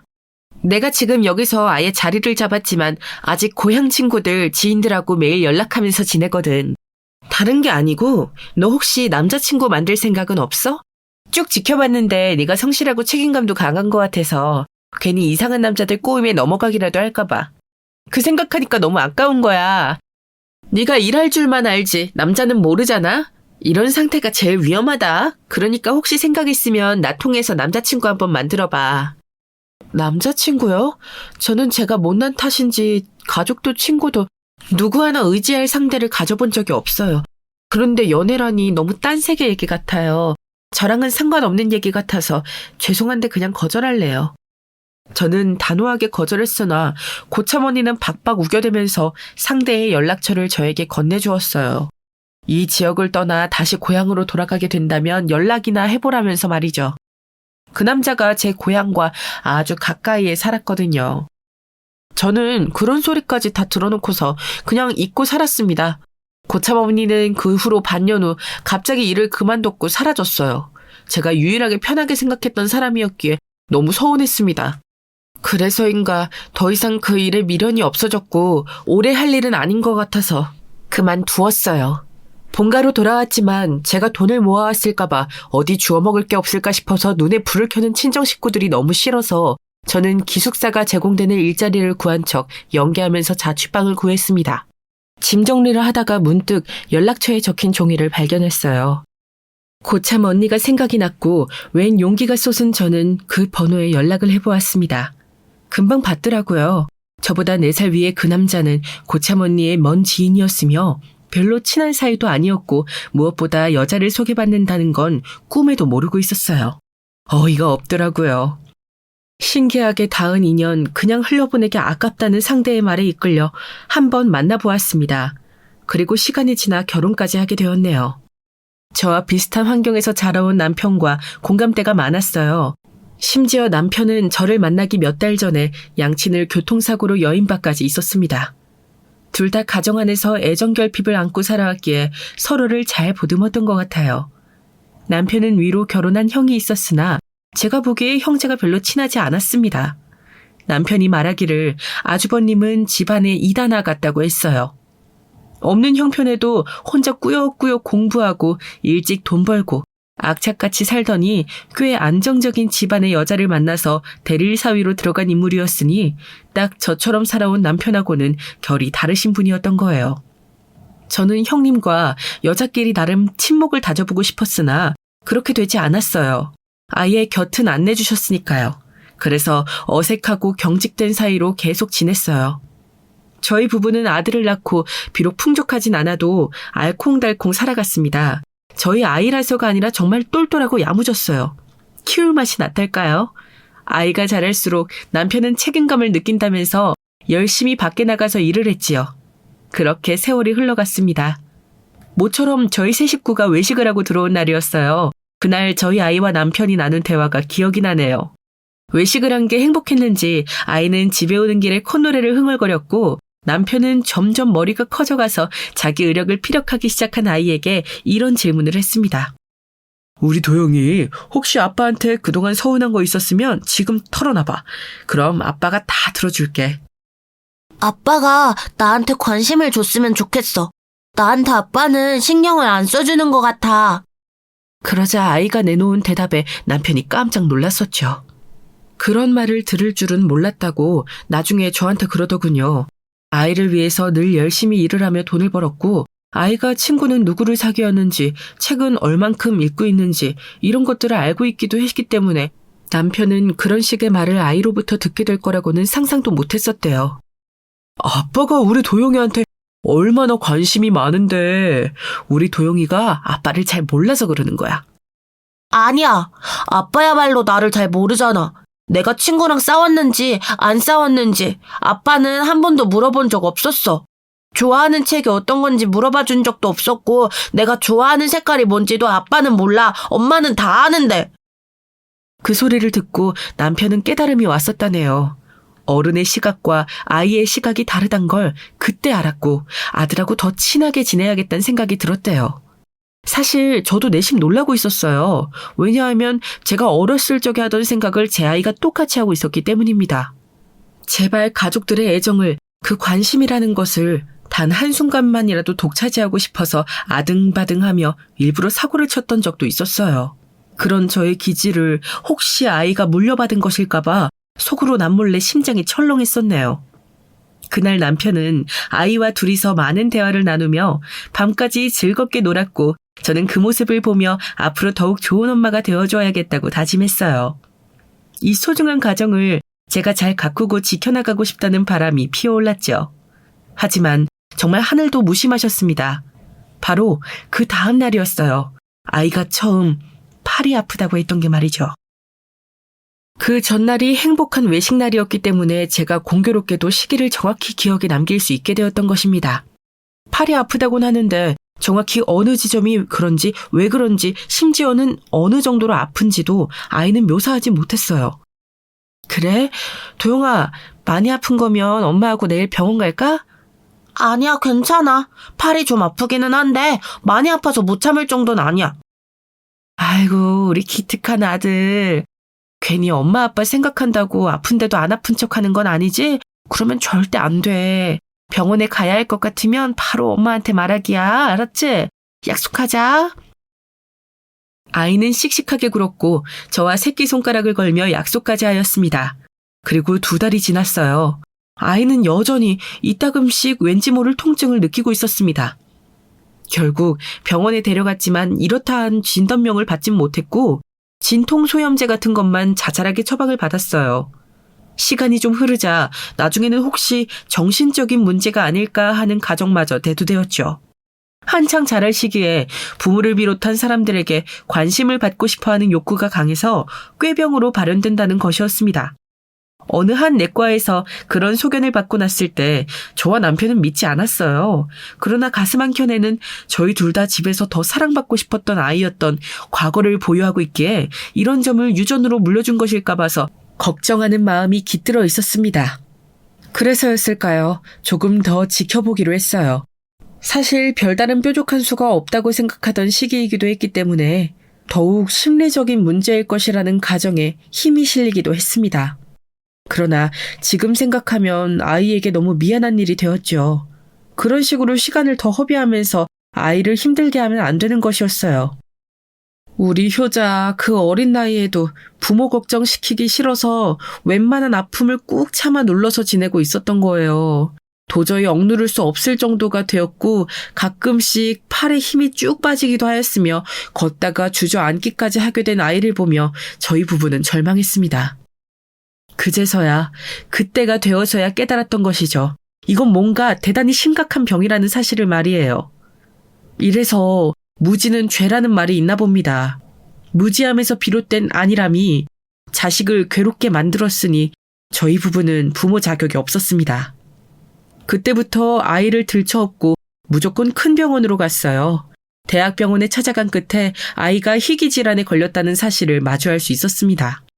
발병 원인은 모른다고 하였어요. 정확히 밝혀진 게 아무것도 없다고 하셨죠. 저희 부부는 거의 울면서 그 희귀 질환에 대한 설명을 들었습니다. 손뇌의 일부분이 비대하게 돌출되면 척수액이 뇌로 잘 공급되지 않아서 척수와 뇌의 비어있는 공간에 축적되어 물주머니와 같은 형상을 나타내게 됩니다. 또 돌출된 손뇌의 일부분이 비대해져 두개골 아래쪽 바깥으로 뇌가 자라게 되는 경우에도 이렇게 증상이 나타날 수 있고요. 태어나자마자 증상이 제대로 발견되는데 간혹 정상으로 보이다가 후에 발견되는 환자도 있습니다. 그게 저희 아이라는 건가요, 선생님? 저희 아이 그동안 많이 힘들었겠죠? 저는 그런 줄도 모르고 어처구니 없는 추측까지 해가면서 아이를 힘들게 두었어요. 저는 엄마 자격도 없습니다. 제가 아이에게 속죄할 수 있도록 제발 저희 아이 좀 살려주세요. 치료할 수 있는 병 맞죠? 대표적인 증상은 각종 신체 부위의 통증, 피로, 시력 상실과 성대마비, 그리고 몸의 말초 부분이 저린 증상이 있습니다. 간혹 다리 근육 약화를 보이기도 하고요. 심한 경우에는 너무 갑작스러운 동작이나 혈압이 상승할 경우 뇌에 압력이 가해져 사망에 이를 수 있어요. 다행인 점은 수술을 통해 정상적으로 살 수 있다는 겁니다. 그러니 너무 낙심하지 마세요. 감사합니다, 선생님. 정말로 감사합니다. 저희는 아이만 살릴 수 있다면 정말 뭐든 다 내놓을 수 있어요. 수술만 잘해주세요.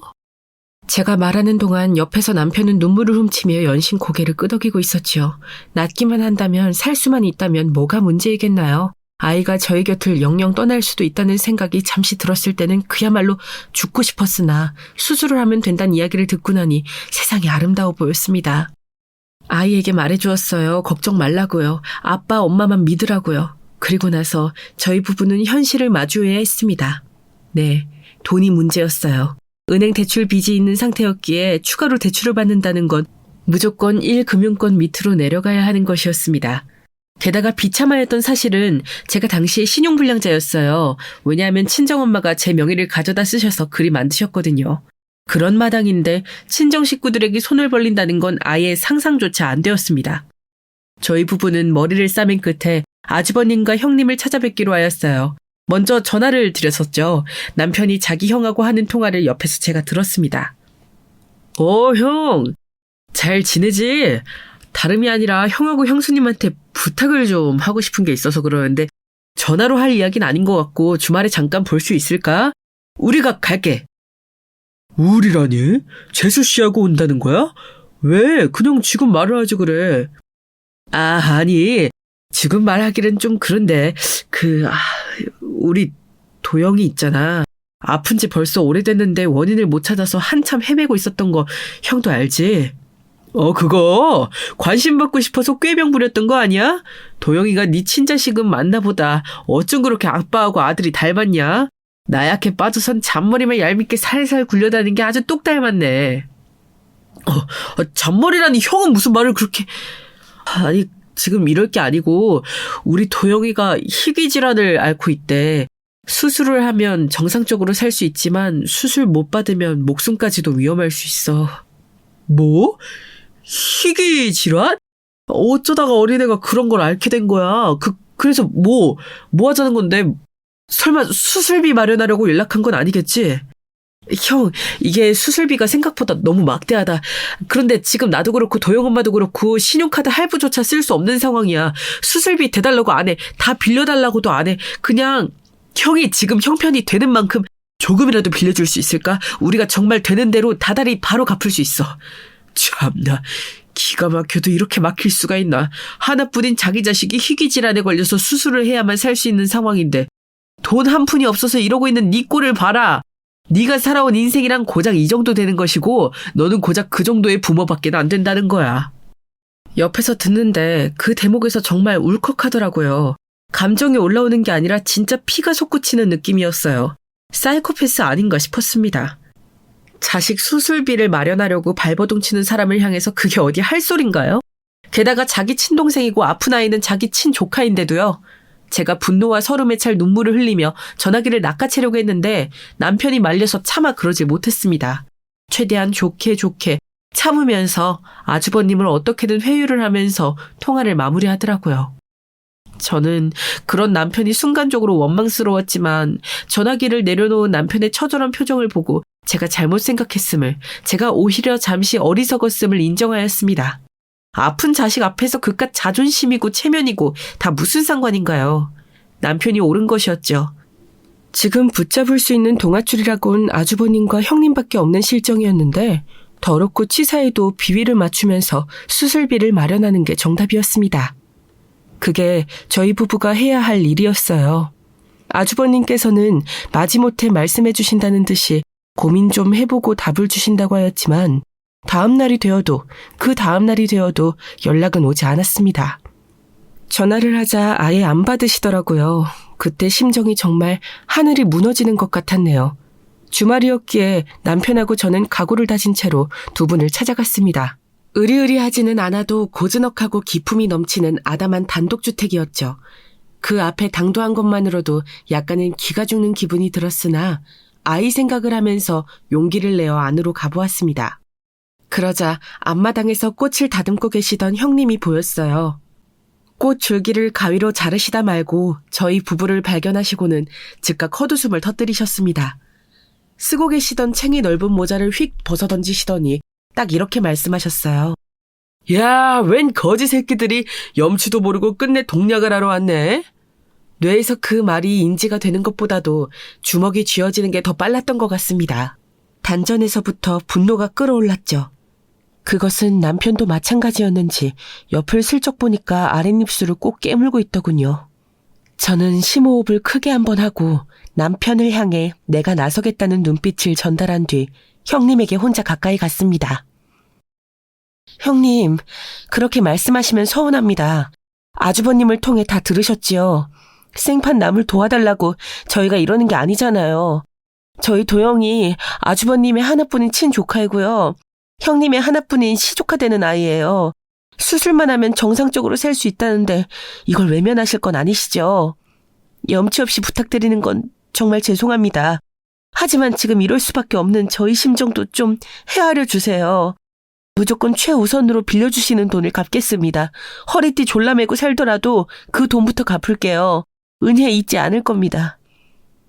떡 줄 사람은 생각도 안 하고 있는데 받아먹을 궁리는 엄청나게 하고 있네. 자꾸 조카라는 사실을 앞세워서 어떻게 해볼 생각 좀 하지 마. 우리 마음 약한 애들 아빠가 괜히 흔들리려고 하잖아. 그래서 내가 따끔하게 정신 차리도록 해줬지. 한심하게 살아온 천치들은 이런 순간에 우리의 도움을 받을 자격이 없다고 내가 그렇게 말해줬어. 그랬더니 정신을 차리더라고. 형님, 제발 부탁드려요. 어떤 계산이나 감정을 앞세울 일이 아니잖아요. 아이 목숨이 달려있는 일이잖아요. 이렇게 무릎 꿇고 부탁드립니다. 조금이라도 도와주세요. 평생 은혜 잊지 않고 살게요. 돈을 갚아드리는 것 이상으로 보답하며 살도록 할게요. 그러니 제발 도와주세요. 그러실 형편 충분히 되시잖아요. 이것 봐라, 이것 봐. 내가 이럴 줄 알았어. 형편이 되니까 빌려줘야 한다는 논리. 내가 우리 동서라면 그런 생각을 가지고 있을 줄 알았어. 그런데 말이야, 내가 왜 그래야 하는데? 형편이 된다고 해서 내가 왜 꼭 도와줘야 하는데?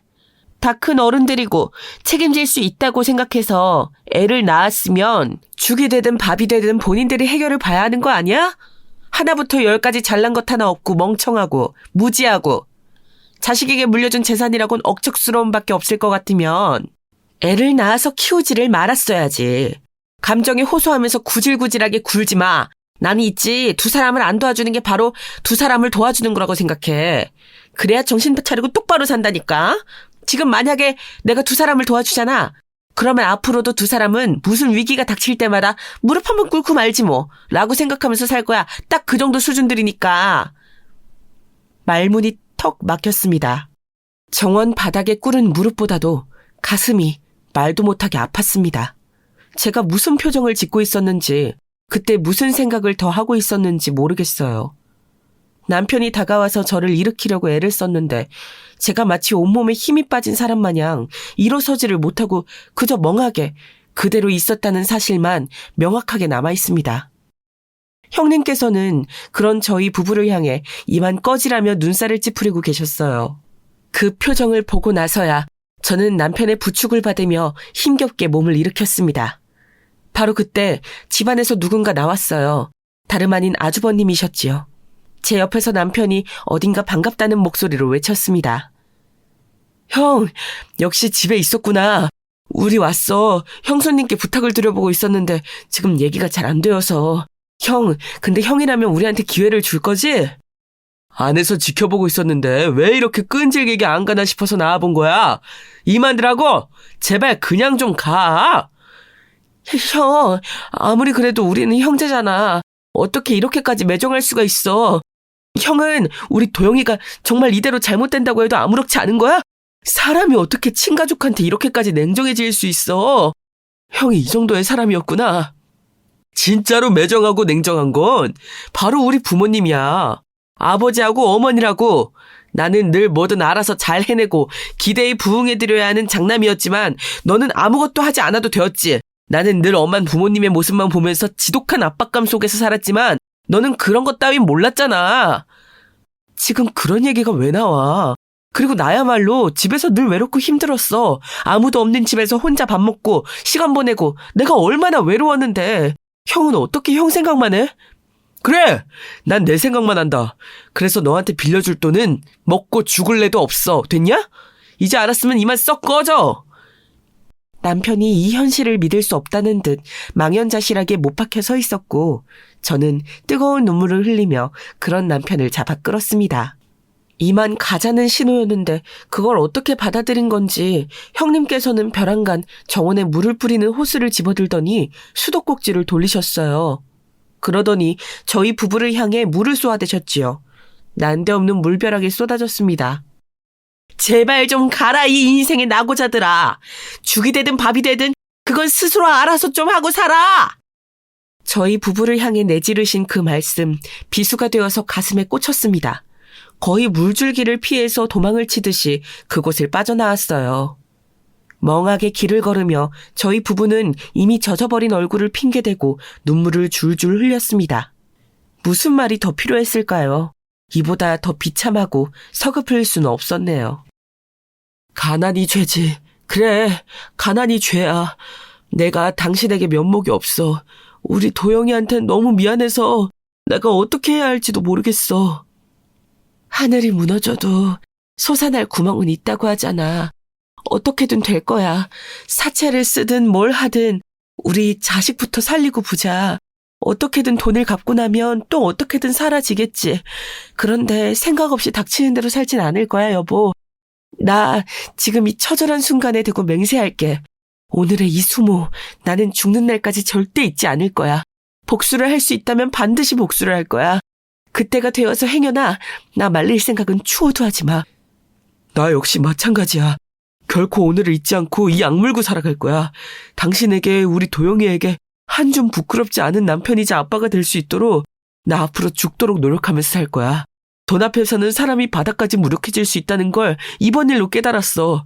피를 나눈 가족도 이기심 앞에서는 아무것도 아니라는 건 역시도 잘 알았어. 내 가족은 당신하고 도영이, 이렇게 오직 우리 세 식구뿐이야. 나 앞으로 그렇게 알고 살아갈 거야. 남편의 얼굴을 보자 그 이전에는 한 번도 본 적이 없던 차갑고도 경건한 기색이 여려 있었습니다. 그날을 계기로 사람 자체가 달라지는 각오가 선 것이었지요. 제 스스로의 얼굴을 그때 보지 못했으나 남편의 눈동자에 비친 제 모습도 별반 다르지는 않았을 것 같습니다.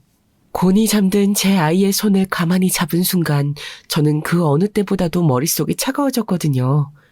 제 목숨을 다 바쳐서라도 아이를 살릴 것이고 앞으로 아이를 위해서 죽도록 열심히 살겠다는 굳센 각오가 섰습니다. 저희 부부에게 체면 따위는 없었어요. 제 우라통 터지게 만드는 친정 식구들에게까지 저는 다 연락을 해서 돈을 부탁하였습니다. 한 번 짧게 스쳐갔던 인연들. 연락이 닿는다면 무조건 연락을 해서 사정을 말하고 돈을 부탁하였지요. 그리고 이자가 어마어마하게 불어나는 그런 무서운 대출도 당연히 알아봤습니다. 어떻게든 수술비를 충당하려고 혈안이 되었던 그 시기 저는 뜻밖의 연락을 받게 되었어요. 소식이 끊겨서 연락할 방도가 없었던 저와 남편을 처음 만나게 해주었던 20살 나이에 일자리를 찾아 무작정 떠난 곳에서 만났던 그 공장의 고참언니였습니다. 병은 원래 동네방네 소문을 내야 한다는 옛말이 딱 맞네. 내가 간만에 고향 친구들 만나려고 와봤다가 정말 우연히 짧게나마 네 소식을 들었어. 아들 수술비 때문에 아주 오만 곳에 연락을 다 돌렸다면서. 언니, 정말 오랜만이에요. 잘 지내셨어요? 언니가 설마 한국을 벗어나 일본에서 살고 계셨을 줄은 꿈에도 몰랐어요. 설마 제 소식 그렇게 접하시고 제 연락처 받아서 연락하신 거예요? 그 지역에 일본 기업의 공장들도 많았잖아. 기억나? 그래서 내가 어쩌다 보니 일본에서 파견 나온 사람들을 몇 알게 되었었는데 사람 인연이라는 게 희한하게 흘러가더라. 우리나라에 잠깐 나와서 근무했던 일본 사람하고 결혼했어. 그래서 일본에서 쭉 산 거야. 아무튼 파란만장한 내 이야기는 뒤로 하고 급한 네 이야기부터 해결할까? 내가 비상금 관리를 제대로 못하는 허술한 주부라서 큰 돈은 못 빌려줘. 그래도 얼추 500 정도는 맞출 수 있을 것 같아. 이 정도라도 도움이 될까? 500만 원이요? 그럼요, 당연하죠. 엄청 도움이 되죠. 세상에. 언니, 정말 고맙습니다. 너무나도 고맙습니다. 저희 가족의 은인이에요, 언니. 정말 은혜 안 잊을게요. 다른 것도 아니고, 애가 아프다는데 빌려줄 형편이 되는데도 외면하면 그게 어디 사람이야? 내가 가방끈은 짧아도 기본적인 도리나 알고 살아. 고참 언니의 너스레에 제가 정말 오래간만에 웃음이 났습니다. 이루 말할 수 없을 정도로 고맙더라고요. 비단 돈뿐만이 아니라 그 무렵 제가 형님과 아주버님 일로 인간 불신에까지 걸릴 정도였는데 고참 언니 덕분에 그건 막을 수 있었던 것 같아요. 그리고 남편의 친구들, 지인들이 다들 돈 빌려주기 어려울 것처럼 굴어서 가망이 없는 줄 알았지만 십시일반으로 조금씩 돈을 모아서 저희 부부에게 내어주었습니다. 그때 정말 눈물이 났던 게 각자 10만 원, 20만 원 이렇게 조금씩이나마 돈을 모아서 힘을 합쳤었다는 거예요. 그 마음들이 너무나도 감동이었어요. 그 결과 저희 아이는 무사히 수술을 받을 수 있었습니다. 뇌 그리고 척수를 건드리는 수술이었기 때문에 결코 쉽지 않았고 수술 후에도 병원 생활을 하며 상태를 지켜봐야만 했어요. 더 오래 있을수록 돈이 더 들었지요. 그러니 저희 가정에게 내밀어진 온정의 손길들이 더할 나위 없이 고마웠던 것이죠. 인고의 시간이 흐르고 마침내 저희 아이가 퇴원하던 날이었습니다. 이날 재차 다짐했어요. 단 하루도 허비하지 않고 열심히 살기로요. 그냥 사는 게 아니라 똑똑하게, 야무지게, 멋지게 살아보기로요. 무지하고 가난한 것이 죄가 될 수 있는 세상의 이치를 냉혹하게 깨우친 뒤였기 때문에 각오가 남달랐습니다. 그리고 저희 아이 또한 앞으로 공부를 열심히 해서 훌륭한 사람이 되겠다고 저희 부부에게 먼저 그런 말을 자꾸 해오더라고요. 큰 수술을 이겨내고 나니까 저희 아이도 세상이 달라 보였던 모양입니다. 그 후로 저희 부부는 다짐을 지키려고 악착같이 살았어요. 과장을 조금 보태서 안 해본 일이 없었습니다. 평일에는 하루에 6시간 이상 자본 적이 단 하루도 없었죠. 일을 했고 공부를 했어요. 그전까지 저는 재테크라든지 부동산이라든지 이런 것들에 대해 부끄럽지만 사실 개념조차 몰랐습니다. 그런 게 왜 삶에 도움이 되는 건지도 몰랐고요. 하지만 다르게 살기 위해 그런 것들을 배울수록 새로운 세상이 보이더군요. 그리고 마침내 계층을 건너가는 사다리도 보이기 시작했어요. 그게 쉽사리 저희 부부에게 잡혀주진 않았습니다. 마치 허락된 자들에게만 허용이 되어 있다는 것처럼 저희 부부에게는 그것을 건널 기회가 쉽게 주어지지 않았지요. 그러나 포기하지 않았어요. 힘들 때 저희 가정에게 손을 내밀어준 분들의 돈을 다 갚고 나서도 매년 새해가 밝아오면 저희는 그분들에게 감사 카드를 손으로 써서 보냈고 경조사가 들려오면 다른 거 다 제쳐두고 그걸 챙겼습니다. 그러자 서서히 변화가 일어났어요. 그분들을 포함한 그분들의 주변에게 저희 가정이 아주 좋게 소문이 나기 시작하더라고요. 저희의 책임감, 됨됨이를 보고서 저희에게 일을 연결해주고 싶어하는 분들도 생겨났습니다. 특히나 저희 부부가 신경 썼던 존재는 바로 고참 언니였는데요. 그 후로 하도 잘 챙겨드렸더니 언제 한 번은 기어이 저희 세 식구를 일본으로 초대해 주었어요. 그 덕분에 저희 셋 난생 처음으로 해외여행을 했습니다. 바로 옆 나라를 보고 온 것인데도 외국을 다녀오니까 생각이라는 게 또 달라지더라고요. 후회 없이 멋진 세상 보면서 살고 싶어졌어요. 이러한 과정들을 거치며 저희는 늘 성장을 해 나갔기에 계층의 사다리를 건너는 것, 그걸 포기할 수 없었던 것이죠. 오래된 구옥 빌라에서 살았던 저희 가정은 어느새 주상복합 아파트에 입주를 하게 되었습니다. 남이 받아온 일감이나 같이 하면서 간단한 수리 일을 했던 남편은 이제 어엿한 수리센터 사장님이 되어 있었고요. 돈이 되는 일을 하기 위해서 새벽같이 동대문 시장에 나가 옷을 떼오고 그걸 각종 거래처에 연결하는 걸 하다가 적성을 찾은 저는 어느새 그 길을 쭉 따라오다가 젊은 엄마들 대상으로 하는 쇼핑몰을 창업하여 운영 중이었습니다. 저는 컴퓨터 기술도 모르고요. 사진도 잘 찍을 줄 몰랐어요. 그런데 열심히 성실히 움직이는 것만은 자신 있었습니다. 이런 저를 보고서 함께 일하겠다는 직원들이 생겼고 각자 자기가 잘하는 걸 하기 시작하면서 어느새 구색을 갖춘 쇼핑몰이 되었어요. 그리고는 끝없는 성공 신화가 이어졌죠. 저희 아이, 우리 도영이는 진통을 겪었던 사춘기를 지나 수험 공부에 매진하는 고등학생이 되어 있었고요. 성적으로는 이미 우리나라에서 손꼽히는 명문대의 안정권으로 갈 수준이었는데 방심하지 않으려고 늘 공부에 열중이었고 미국 대학도 고민 중이었어요. 바로 그런 일상에 어느 날 갑자기 정말 생각지도 못하게 전화 한 통이 날아들었습니다. 여보세요? 네? 누구시라고요? 누구신데 대뜸 저를 동서라고 부르시는 거죠? 설마 형님? 형님이신가요? 그래 동서 나야. 그동안 잘 지냈지? 동서가 운영하는 쇼핑몰 아주 잘 나가더라.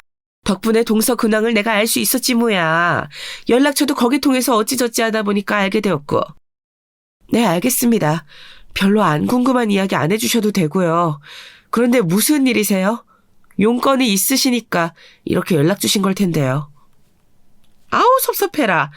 꼭 무슨 용건이 있어야만 연락을 해? 10년이면 강산도 변한다는 세월이잖아. 예전 일 내가 정말 많은 반성을 하면서 지냈고 이제는 많이 변했어. 동서가 알아줬으면 좋겠네.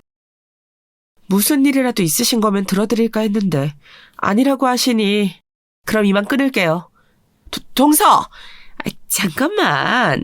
그러지 말고 잠깐 내 얘기 좀 들어줘. 아니지. 전화로 하기엔 좀 그런데 우리 만나서 얘기할까? 지난 회포도 좀 풀고. 아니요. 안 그러고 싶어요. 지금 바로 용건 말씀하실 거 아니면 전화 끊고 싶네요. 제가 좀 바쁜 사람이라서요. 그렇지. 동서가 많이 바쁘지? 다름이 아니라 혹시 아는지 모르겠는데 우리가 3년 전에 정말 억울한 사기를 당했어. 그래서 분통 터지게 재산 날리고 친정 부모님 쓰러지시고 그러다가 작년에 스트레스가 쌓였는지 애들 아빠까지 암에 걸려서 수술만 2번 하고 우리 정말 힘들게 지냈다. 그러고 나니까 수중에 돈이 없어. 이제 내년이면 우리 작은 애 대학 가야 하는데 솔직히 대학 등록금도 내기 어려운 판국이야. 큰애는 군대를 늦게 가서 아직 군 복무 중인데 내년이면 나오거든? 근데 큰애도 정말 막막해. 대학을 중퇴를 하는 바람에 여튼 이래저래 힘든 와중에 애들 아빠가 암이 재발했다고 엊그제 병원에서 그런 소리를 들었어. 하늘이 도왔는지 수술을 해볼 만한 상태이긴 한다 그래서 얼른 상황이 급한데 머릿속에 떠오르는 인물이 2사람밖에 없더라. 우리 가족이잖아. 이럴 줄 알았어요. 결국 돈 얘기였군요. 하긴 돈이 아니면 연락하실 일이 없으셨겠죠. 동서! 무슨 말을 그렇게 해. 애들 아빠 동서에겐 하나뿐인 시숙이잖아. 보아하니 지금 사는 형편이 괜찮은 것 같은데 설마 외면할 건 아니지?